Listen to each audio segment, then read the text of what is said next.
आज का हमारा टॉपिक है सूडो एलिमेंट्स। इससे पहले हमने देखी थी सूडो क्लासेस। ये जो Hoover, focus, first child, last child, and child जो हैं, इनको हम कहते हैं सूडो क्लास। और ये स्टेट्स होती हैं, जैसे कि हूवर स्टेट है, फोकस स्टेट होती है। जब इनपुट के ऊपर क्लिक करते हैं हम, तो वो जो स्टेट होती है उसको हम फोकस स्टेट, यानी इस पे क्लिक किया मैंने तो ये जो स्टेट है इसको हम कहते हैं फोकस स्टेट। ठीक है, तो इसके बाद हमने देखना है अब सूडो एलिमेंट्स क्या होते हैं। Adds content before. Pseudo elements क्या हैं? सूडो का मतलब नकल की तरह असल ही है। हम कुछ एलिमेंट जो हैं वो HTML की बजाय CSS के थ्रू भी डाल सकते हैं। इनको हम कह रहे होते हैं सूडो एलिमेंट्स। ठीक है, जैसे कि यहाँ पे P है एक पैराग्राफ, उसके शुरू में यहाँ पे कुछ बिफोर है। बिफोर का मतलब होगा कंटेंट के शुरू में, जो उसके अंदर कंटेंट होगा उसके शुरू में, और आफ्टर का मतलब होगा कंटेंट के बाद। ठीक है, इसको जरा देख लो आप। फिर हम बूटस्ट्रैप का कुछ देख लेते हैं।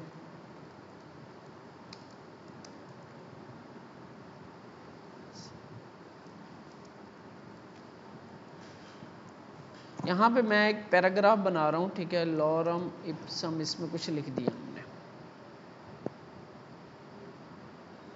और इसको हम रन करते हैं। ठीक हो गया, तो ये हमारा पैराग्राफ रन।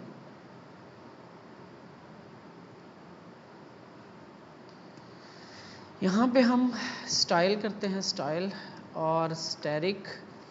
ये अभी मैंने बूटस्ट्रैप नहीं लगाई, मैं इसलिए यूज़ कर रहा हूँ। ये मार्जिन 0, पैडिंग 0, और बल्कि हम बूटस्ट्रैप वाला ही कोड उठा लेते हैं। क्लास 3 से सेलेक्ट ऑल किया, copy, select all, control V।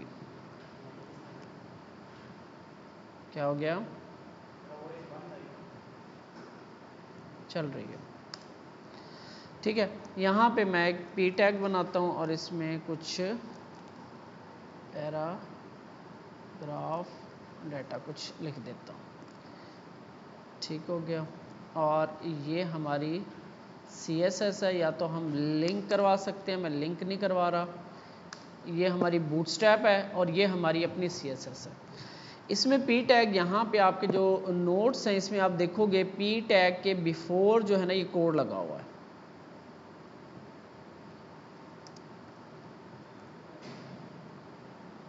Save करोगे तो आप देखोगे कि P टैग के शुरू में हमने एक एलिमेंट ऐड कर दिया।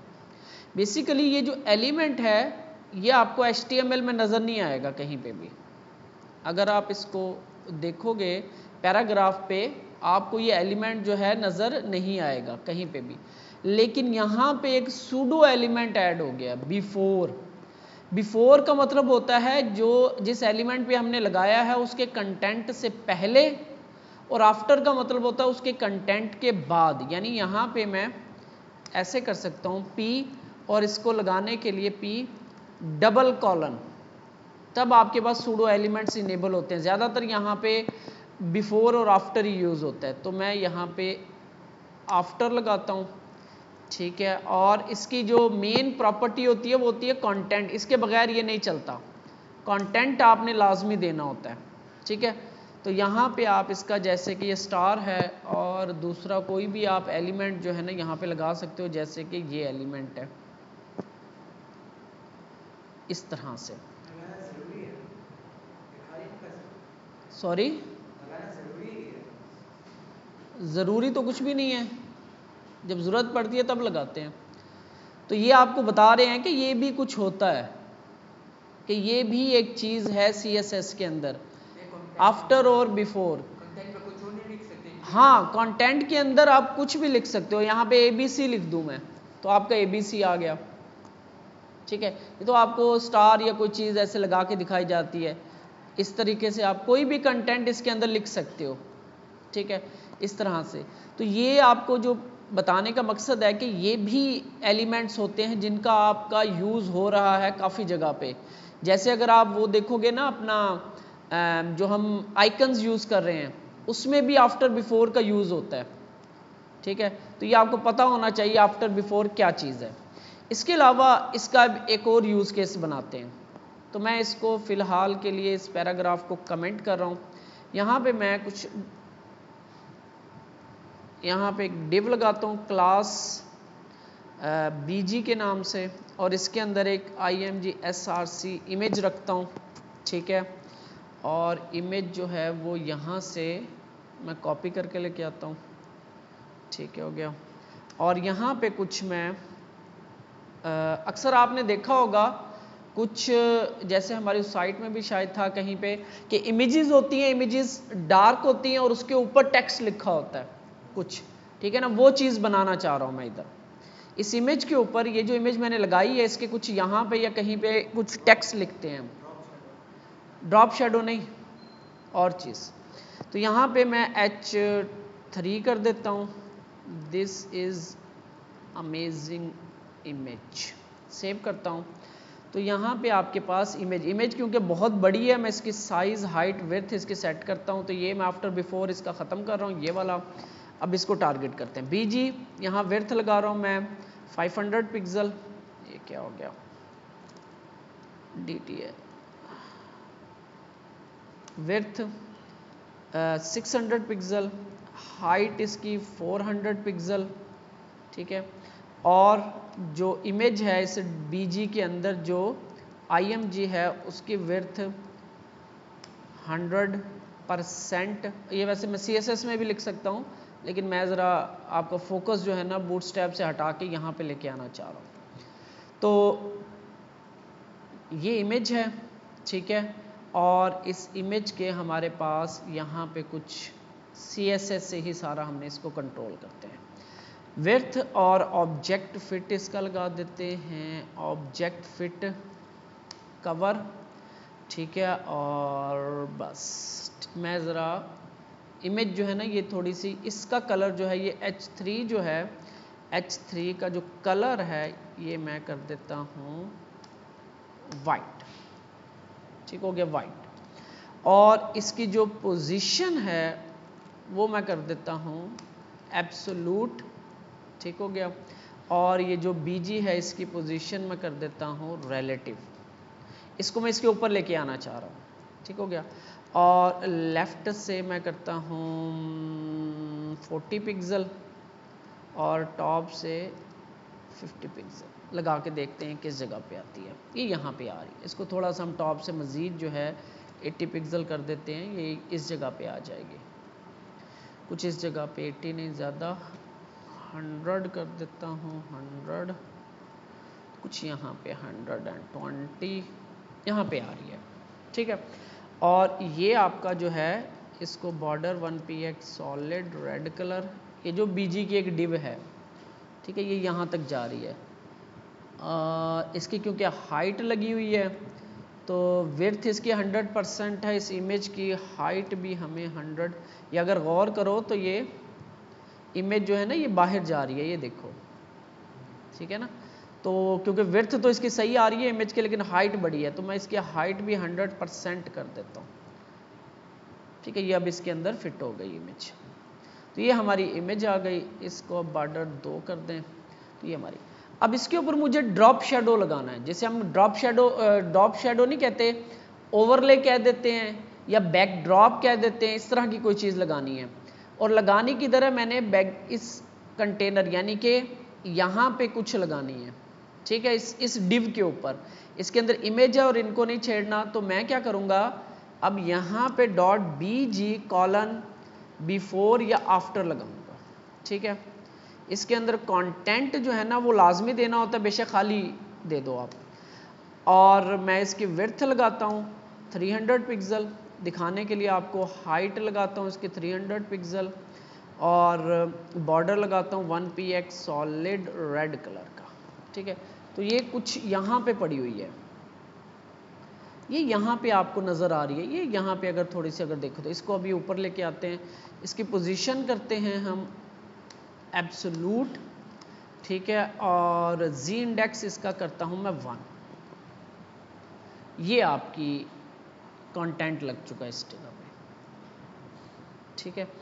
ये जो डिव है इसका मैं बैकग्राउंड कलर दूं आपको, बैकग्राउंड कलर गोल्ड कर दूं, तो ये आपकी डिव है। ये मैंने आपके एक्चुअल में ये डिव नहीं है, ये मैंने आफ्टर बिफोर से ये लगाई है, ठीक है। इसका जो हम बैकग्राउंड कलर है वो मैं यहाँ पे अब चेंज कर, बैकग्राउंड कलर मैं करता हूँ RGBA, ठीक है, और यहाँ पे 0 0 0 और अल्फ़ा चैनल 0.5 कर देता हूँ। तो ये कुछ ऐसे आपको नज़र आएगी, ठीक है। और इसको हम फिर इसकी अब ये विड्थ जो है ना, विड्थ और हाइट जो है मैं 100% कर देता हूँ, ताकि ये अपने पेरेंट के हिसाब से चल रही है। ये पेरेंट इसका कौन सा है, जिसके ऊपर ये BG जो है डिव वो इसकी पेरेंट है। तो ये कुछ इस तरीके से आपकी आ जाएगी, ठीक है। तो यहाँ पे आप इमेज जो ये टेक्स्ट है इसको भी आप पोजीशन हमने लगाई हुई है, एब्सोल्यूट लगाई हुई है, ठीक है। इसका जो Z इंडेक्स है ये 2 कर देते हैं। तो ये आपकी अब आ गई है। अब ये Z इंडेक्सिंग की समझ आ रही है, लेयर्स। अब ये आपका जो ये मैंने जो बिफोर लगाई थी इसका Z इंडेक्स मैंने 1 रखा, और ये जो H3 थी जो इस डिव के ऊपर पड़ी हुई है इसका Z इंडेक्स मैंने 2 कर दिया, जो इससे आगे की तरफ आ गई लेयर, ठीक है। इस तरीके से आप इसका यूज़ कर सकते हो। आफ्टर बिफोर का और भी यूज़ होते हैं इसके। तो मैं इनका बैक बॉर्डर्स वगैरह ख़त्म करता हूँ।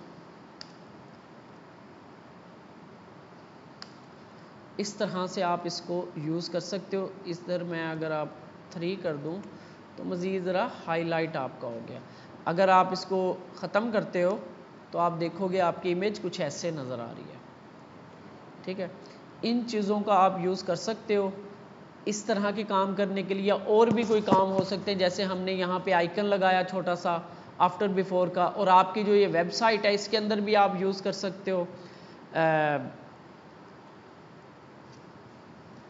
ये वेबसाइट एक सेक्शन आप बना रहे हो ये वाला, यहाँ पे भी आप इसका यूज़ कर सकते हो।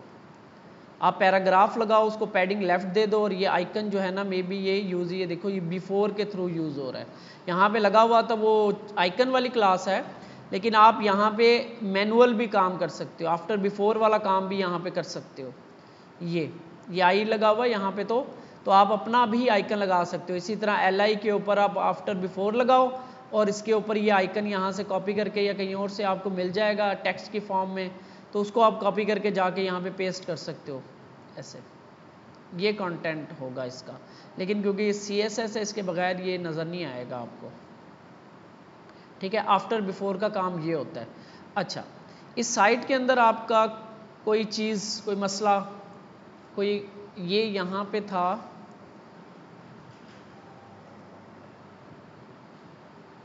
ये जो चीज़ है ना ये हम बना लेंगे इसमें, अभी यहाँ तक पहुँच जाओ आप। बाकी इसमें एनिमेशंस हैं, इसमें एनिमेशंस हैं वो हम लाइब्रेरी यूज़ करेंगे, उसके थ्रू लगा लेंगे। तो ये जो है इसको ट्राई करके देखते हैं कि ये कैसे बना हुआ है, ठीक है। ये चीज़ ये बनाने की कोशिश करते हैं। हमारे पास ये डिज़ाइन चल रहा है, इसी पे ही हम कुछ, जैसे माउस ऊपर आए तो यहाँ पे कुछ आ जाए। तो हम एक काम करते हैं, हम आफ्टर बिफोर से नहीं करते, इसको हम यहाँ पे एक डिव और बनाते हैं। यहाँ पे एक डिव क्लास हूवर इन्फो मैं इसका नाम रख रहा हूँ, ठीक है। इसके अंदर आप एक छोटा सा मैं लॉरम 5 का कुछ यहाँ पे रख देता हूँ, ठीक है। और इसका नाम है हूवर। ये इसको थोड़ी सी हम स्टाइलिंग करते हैं। डॉट बैकग्राउंड कलर इसका वाइट, ठीक है। और बस इतना देते हैं। और इसकी जो बैकग्राउंड कलर वाइट नहीं, इसको हम थोड़ा डार्क करते हैं, नज़र आए हमें ये। तो ये कुछ यहाँ पे पड़ी हुई है ये डिव, ठीक है। अच्छा जी, इसकी हम पोजीशन करते हैं एब्सोल्यूट,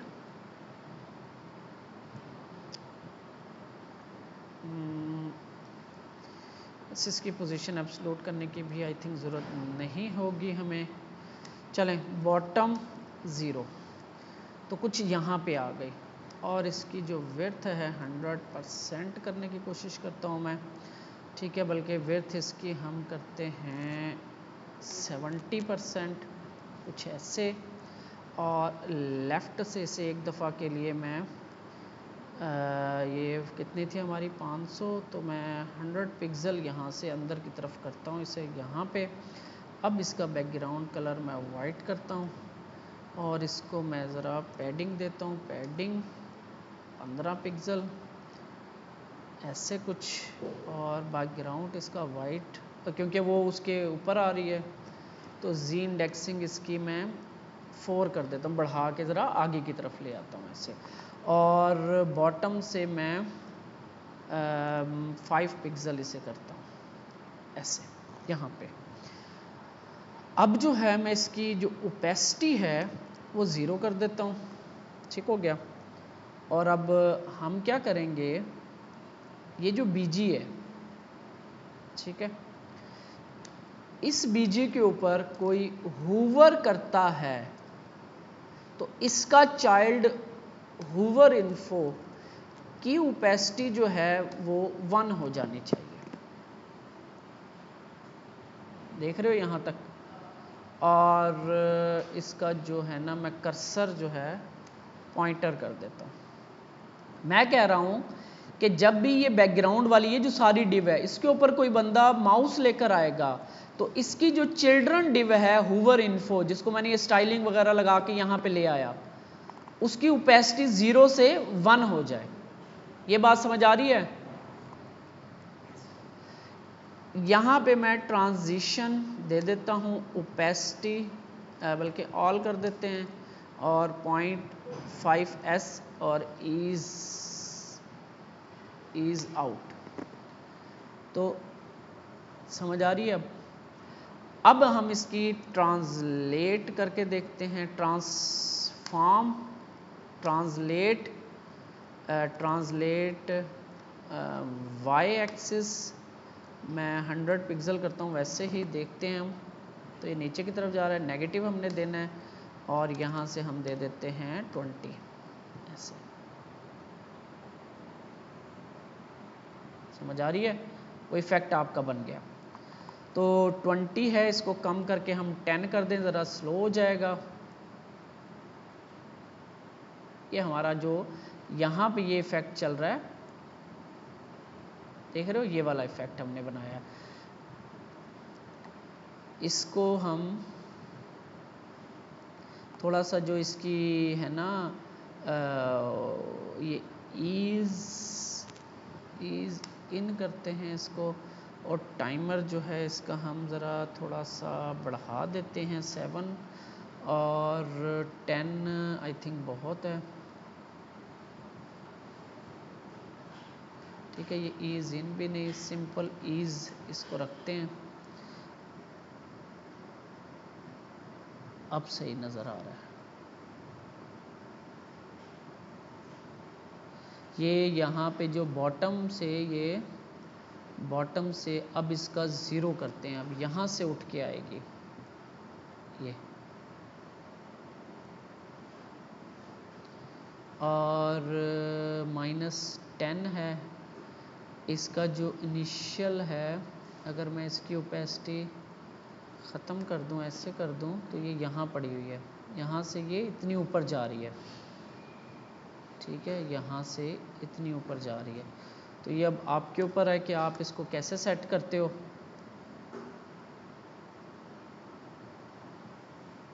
ये यहाँ पे इसकी ओपेसिटी जो है मैं दोबारा से कर देता हूँ ऐसे, या आपका वो वाला इफेक्ट बन रहा है, ठीक है।